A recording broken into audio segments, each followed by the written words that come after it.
Ya, assalamualaikum warahmatullahi wabarakatuh. Kembali lagi dengan saya Sukma Wijaya Alikma di channel YouTube kami pada Sukma Wijaya Alikma.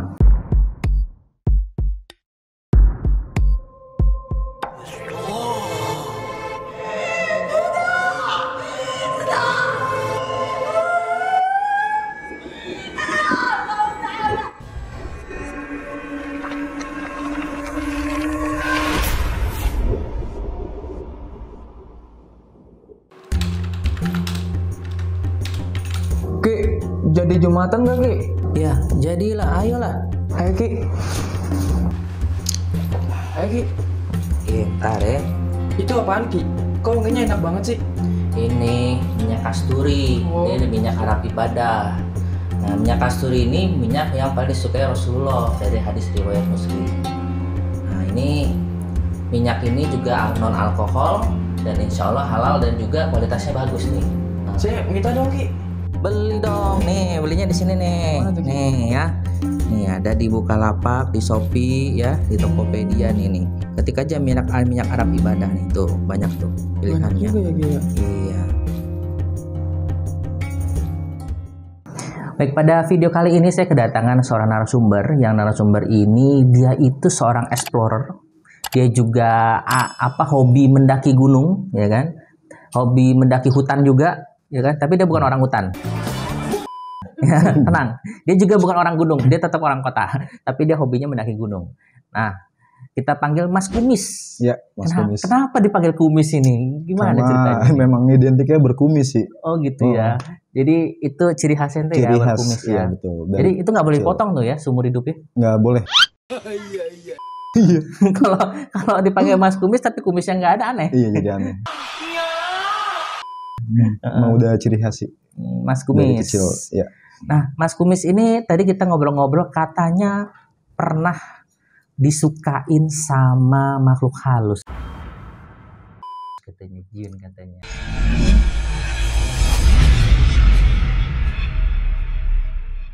Iya, betul, betul banget. Jatuh cinta makhluk halus sama ente. Gimana kok bisa jatuh cinta? Ente terlalu ganteng kali. Aduh. Terlalu tampan di alam jin gitu mungkin dia ini. Iya, memang sempat ngerasain hal seperti itu, memang udah curiga banget. Di saat memang itu pas pulang dari area Cibodas. Iya, waktu itu camping sama teman-teman di sana. Di sana itu benar-benar udah ngerasain kejanggalan di saat memang awal-awal dimimpikan Ki. Jadi Emang sempat sebelumnya dimimpikan. mimpi apa? Pernah dimimpi apa? Jadi setelah sampai dan rehat sebentar tuh itu ngerasain kayak mimpi itu tiba-tiba tuh kayak ada karpet panjang banget itu di jalur Mandalawangi Golf Cibodas Camping Ground.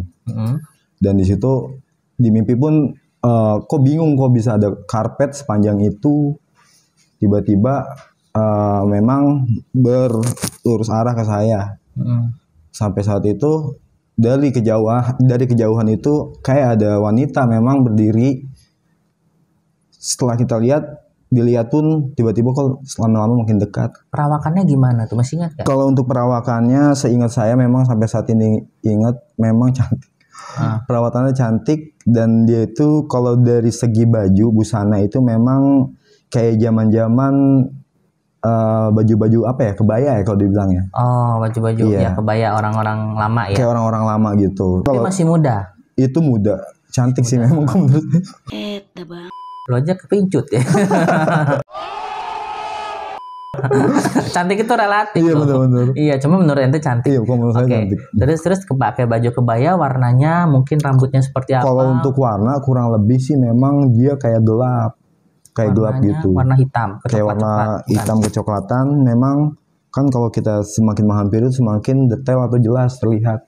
Dan di situ dia cuma senyum, nggak nari nggak apa, cuma diem senyum dengan pakaian khas dia, sama kayak ada mahkota apa gitu dah. Kayak apa sih? Kayak nikah gitu kan rame tuh. Oh iya iya. pakai Aksesoris. sanggul, Nah, ya. betul. Terus ada Yang ininya, terlihat yang tuh. item-itemnya apa? Yang tatonya itu ya di ininya, Jadi kayak kepalanya. udah kayak bener-bener rame deh di kepalanya Iya, dia. kayak orang Aku apa cuma kalau kita ngomong tuh penari-penari Jawa itu ya. iya betul kayak Berarti penari pakai Jawa. sarung, dia juga Pakai pakai lengkap. sarung ya. Pakaian seperti itu. Pakai kemben, pakai Pakai kemben juga. gelang gitu-gitu ya. Dan dia cuma melihat dan langsung tersenyum, udah seperti itu.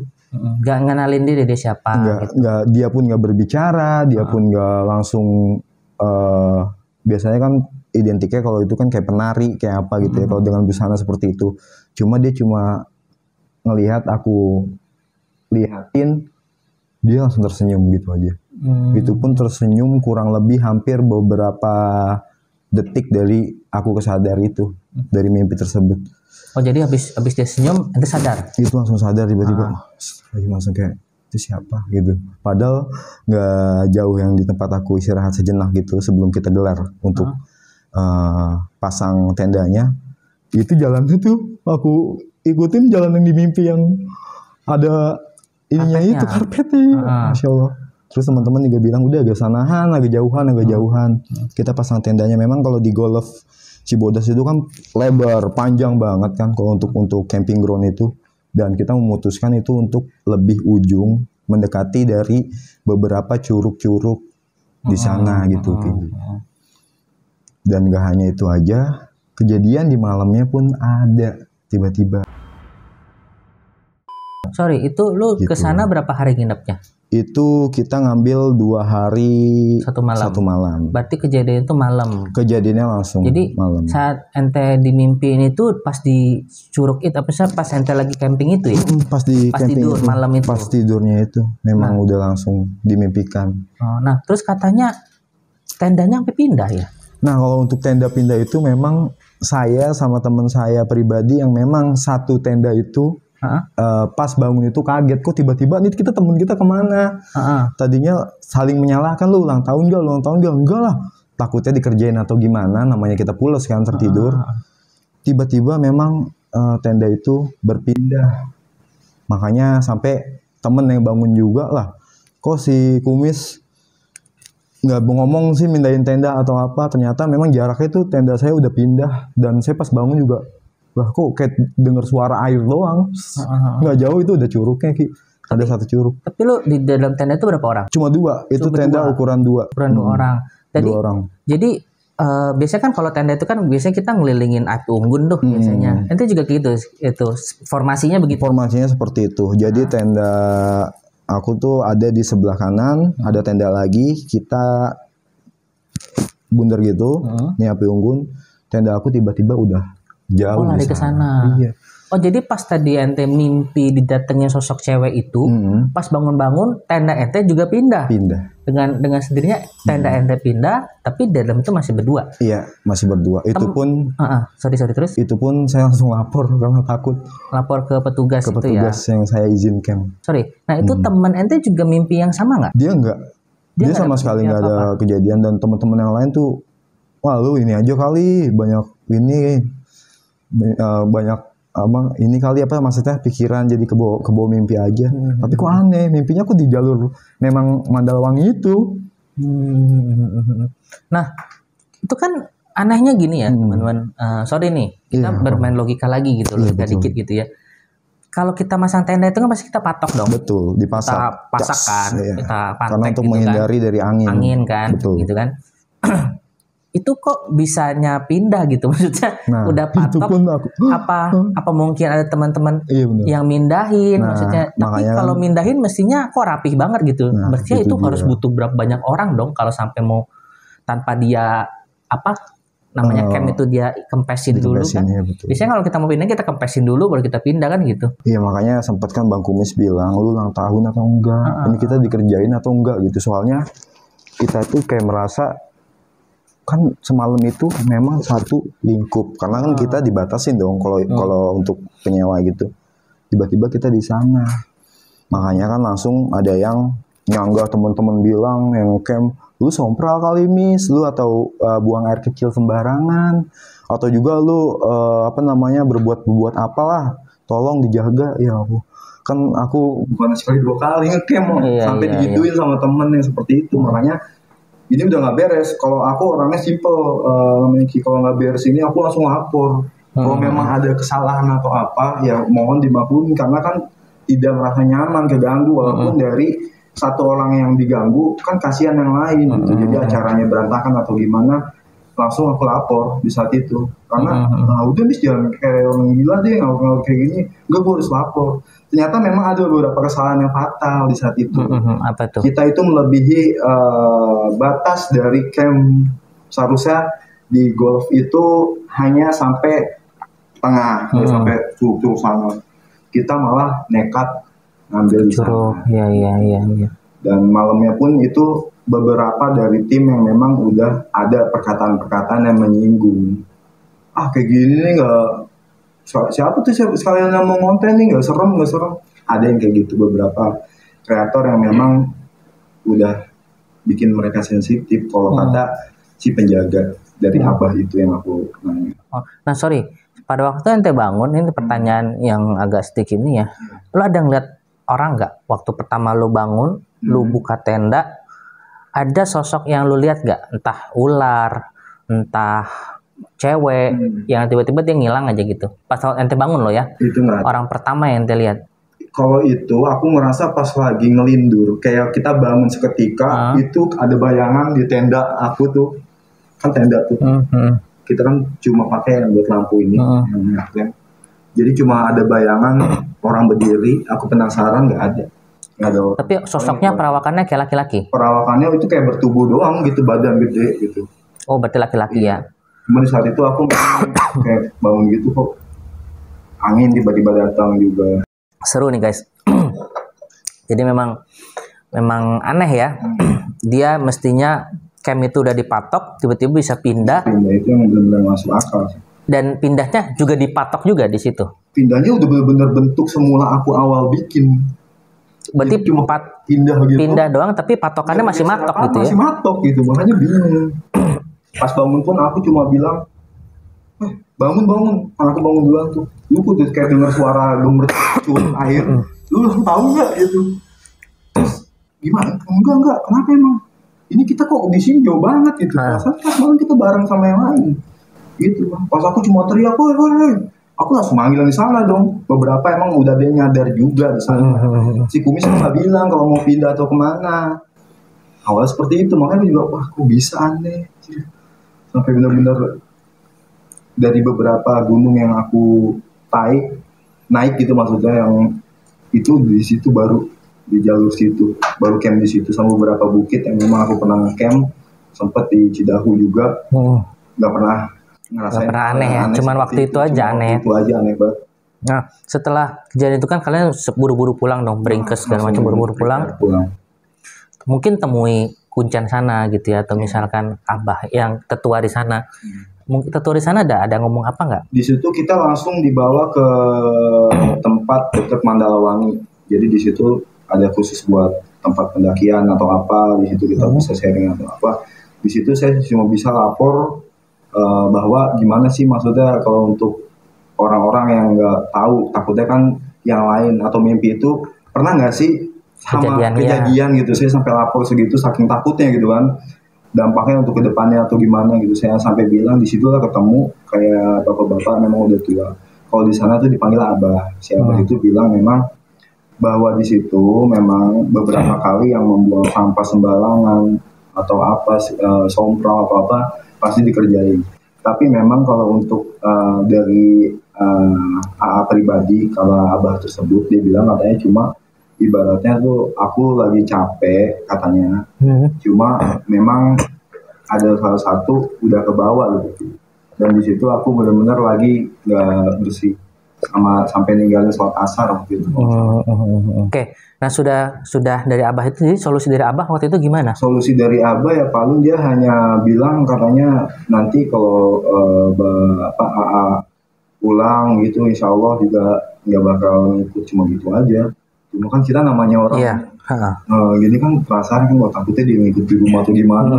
Soalnya memang dari dulu tuh paling takut sama mimpi yang berbau seperti itu. Makanya lebih baik kita langsung datang ke tempat. Makanya kan juga ikut penelusuran juga atau membuat channel juga itu karena awalnya dari situ penasaran. Nah pada waktu pulang ada yang ikut nggak, bener nggak? Kata Abah kan katanya nggak ikut katanya. Pas pada waktu pulang ya terjadi lagi di mimpi. Mimpi lagi, dapat mimpi lagi. Mimpinya gimana? Mimpi itu dia itu tiba-tiba langsung kayak ngedatengin itu. Dan itu anehnya wanita itu atau cewek yang aku lihat Ki itu bener-bener sama yang mimpi Sama ya awal. yang waktu itu ya. Memang dia. Perawakannya dia, tapi orang Jawa ya, orang yang muka-mukanya. Pokoknya itu manis banget deh. Kalau kita ibaratnya bisa ngelihat itu dia putih, manis, terus rambutnya juga semampai tinggi, dia cuma senyum terus, aku senyum makanya bisa ya pas mimpi yang di rumah pun sama gitu. Oh tinggi gitu ya, gitu, orangnya tinggi kayak model lah ya. Sama terus mukanya kulitnya putih. Kulitnya putih. Kulitnya juga putih juga. Mimpi yang kedua dia kenapa tuh? Mimpi itu dia kayak merasa nyamperin aja. Oh cuma datengin aja. Itu mimpi kedua. Terus besok-besoknya nggak ada mimpi lagi? Itu selang jeda 2 hari, aku masih dimimpiin lagi. Kurang lebih sampai beberapa hari. Pokoknya kalau kehitung ya, karena aku lebih ngitungin mimpi yang bener-bener yang aku aneh nih mimpi dari mimpi sebelumnya gitu kan. Kenapa dia mulu sih di mimpi gua kan gitu. Maksudnya dalam arti. Akhirnya ya memang di mimpi kedua itu tiba-tiba dia tuh kayak ngajak aku bermain atau aku tuh kayak mau dibawa kemana gitu. Tapi itu posisi gelap semua Ki. Aku hanya bisa melihat dia doang. Paras wajah dia aja di situ. Makanya benar-benar aneh sampai aku bilang saudara aku yang digandul itu Pak Ustadz itu kan aku bilang sampai bilang ini kayak gini gimana nih tolongin tuh. Mimpi besok-besoknya kelanjutannya itu cuma rata-rata dia datang aja gitu, nggak ngajakin yang lain apa. Nah terus ceritanya juga katanya semenjak kejadian itu Mas Kumis ini katanya lagi persiapan pernikahan katanya. Iya. Ada persiapan. Terus katanya gagal. Aduh, gimana tuh? Sorry nih kita tanya-nanya ya, nggak apa-apa ya. Kepo juga gue. Cuman penasaran guys ya. Kok bisa gagal? Gimana ceritanya? Makanya aku udah preparein dari November, Desember. Pengen tuh ibaratnya di awal tahun 2020 itu ada yang baru dari aku. Aku punya istri dan ibu aku juga kan ibaratnya karena aku anak pertama kan. Biar ngerasain anaknya merit nih gitu. Karena aku memang anak pertama. Nah di situ memang nyambungnya di situ sebenarnya. Aku juga sampai saat ini nggak taunya apa karena dari mimpi yang lalu aku bilang aku kayak ketemu cewek atau gimana. Disitulah aku mulai curiga dalam arti masa sih ya udah kan mungkin karena memang bukan jodohnya buat dulu misalnya gimana. Beberapa teman memang ada pro kontra di saat itu aku bertanya. Kalau aku orangnya suka sharing gitu dalam arti ya teman baru teman lama aku ibaratnya cari masukan dari mereka. Dia bilang katanya, wah lu harusnya di Kiamis, lu harusnya dibersihin, lu dibawa ke sini. Ada yang seperti itu. Ada pun yang bilang, wah kayaknya lu memang bukan jodohnya dia atau gimana. Makanya di satu sisi aku tuh di tengah sampai aku bilang ke orang tua, ini gimana ya pun aku kan orang gandul asli. Ini keluarga kan banyak banget sampai ya ampun aku malu kan aku bilang dibatalin gitu aja selama waktu berapa bulan ya aku malah dapet undangan dari dia. Oh ditikung berarti ente ya. Aduh tikung menikung ini zaman tikung menikung tapi dari dulu sih tikung menikung gitu cuman kejadian itu berarti waktu persiapan pernikahan itu kalian banyak cekcok ya. Tapi itu kejadian setelah ente dari gunung itu. Itu nggak lama dari gunung memang. Nggak lama dari gunung. Masih sering-seringnya ketemu di mimpi tuh ya sama cewek itu ya? Masih kesering di mimpi juga. Soalnya kan aku kalau akhir tahun biasanya ngadain acara-acara event ke anak-anak futsal atau remaja baik ke booster lain untuk biar ada momen di saat kita tahun ini kita bersama gitu. Makanya udah menjelang Desember itu memang aku udah sibuk-sibuknya merit. Udah makanya aku konten juga aku jeda gini segala macam. Nah kenalah di situ akhirnya nggak jadi. Padahal itu semua undangan udah dicetak. Terus juga kayak aku pesan kayak baju udah semua aku preparein. Terus juga kayak semacam WO segala macam sampai aku di Depok ditegur sama saudara aku. Kok bisa sih kayak gitu, jangan sampai bikin malu dong. Ibaratnya kan kita udah sampai namanya orang situ asli kan ibaratnya ke Pak RT pun aku ditanya kayak gini-gini habis sih gimana kan ya udah nggak bisa dipaksain iya. gitu. Ya mudah-mudahan Mas Kumis diberikan apa namanya kesabaran lah ya, insya Allah ya, nanti diberikan jodoh yang lebih baik ya, insya Allah. Oke teman-teman semua, tadi sudah cerita Mas Kumis tadi ya, cerita tentang apa disamperin sama cewek cantik ya. Cuman itu kemungkinan jin lah ya, kita katakan bahasa jin gitu yang menghampiri gitu. Nah nanti kita akan ngobrol lagi dengan Mas Kumis tentang pengalaman yang lain. Tetap tungguin terus di channel kita pada Busuk Mawijal Hikmah. Oke, dan jangan lupa untuk tonton terus di video-video selanjutnya. See you, bye bye.